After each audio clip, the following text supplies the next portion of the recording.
Hey everyone, welcome to the Everyday Human Podcast. My name is Easton Taverna.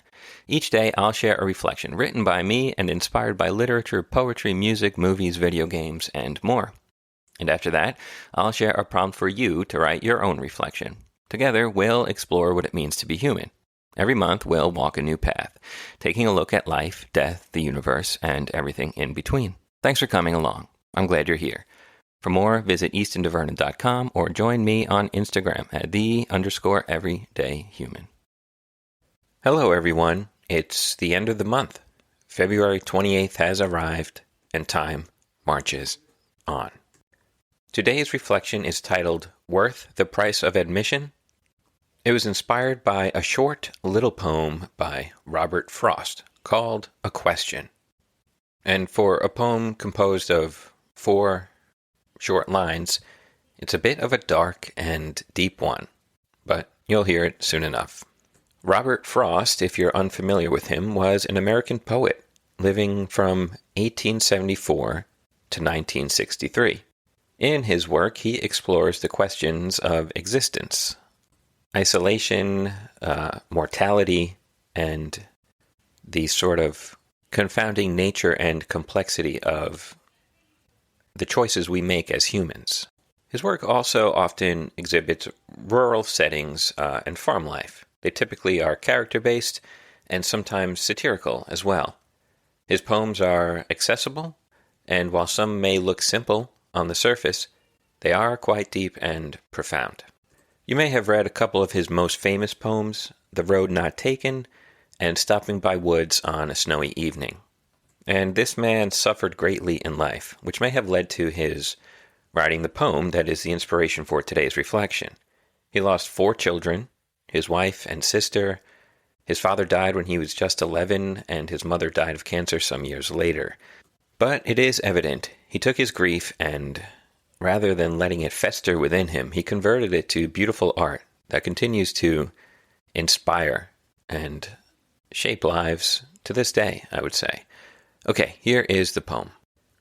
A voice said, "Look me in the stars, and tell me truly, men of earth, if all the soul and body scars were not too much to pay for birth." Okay, and here is my reflection inspired by that short, thought-provoking poem. Count the scars on your body. If you have few to none, count yourself lucky. Now, count the scars on your soul. If you have few to none, count yourself even luckier. But chances are you are riddled with a mess of them, physical and of the soul and mind, great and small. Some are deep cuts that hit sharp and fast, more painful than you might have imagined. Disease, sickness, cancer, the loss of a limb, depression, anxiety, a malaise so heavy it transforms the simple act of getting out of bed into a Herculean effort. Whatever you have suffered so far, you are bound to suffer more before your time here is through.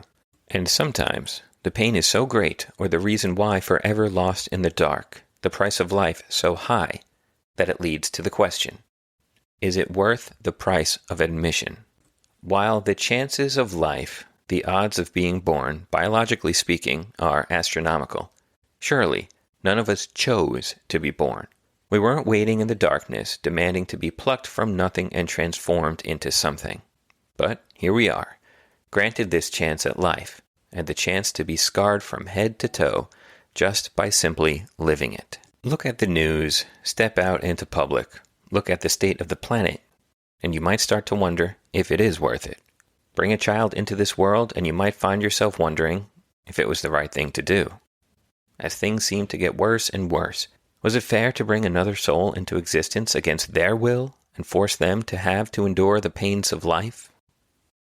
I'm writing this on a plane, heading to Utah for work. It's strange, being so high above it all, the physical distance between you and the chaos of the earth below, wrought by humans, makes it all seem so trivial. 3 rows ahead of me there is a family. The father nuzzles his head against the mother's, and holds their infant son, who smiles and laughs as they coo and tickle him. One moment in time. If I stop to think about it, how many moments just like this one are happening right now? amidst the chaos and pain and suffering.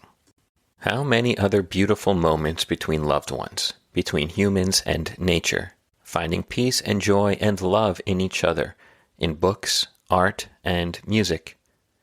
It's important to remember that life is not supposed to be all of the wonderful moments, nor is it supposed to be all of the terrible and difficult ones. It is supposed to be whatever it will be. If you're lucky, it will be a mix of both, outbalanced on the good side. It all depends on the cards you're dealt, and then the choices you make with those cards.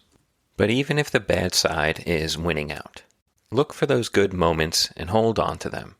Even just a few can make the price of admission worth it. And there ends today's reflection. And to just one more time, maybe one more time, probably more in the future, to go back to what Vonnegut said about recognizing and exclaiming or murmuring when you are happy. You have to do it, because that's how you will remember and recognize those wonderful moments. Otherwise, they might just pass you by, unnoticed. Okay, now here is your reflection question that you can write your thoughts down on in your journal, or while you're looking out the window, or on your napkin. And if you're writing on napkins, all the more power to you. But is it really economical? I don't know. Probably not. And hopefully soon, when I have more news about the book version of The Everyday Human and its companion journal, I'll eventually be able to help you save money and space, not having to write on napkins and pile them up. Are you just surrounded by napkins? Okay, anyway, here's the question, which is actually more of a statement, but all the same. Look in the stars and tell them of a moment of joy, however small it may be. Okay, and there ends today and the month of February. I will be back tomorrow at the start of a new month, March 1st, and the changing of themes. March will be on death, because we wouldn't be human without death, would we? Okay. It'll still be fun, I promise. That's it for today. Have a good one and take care.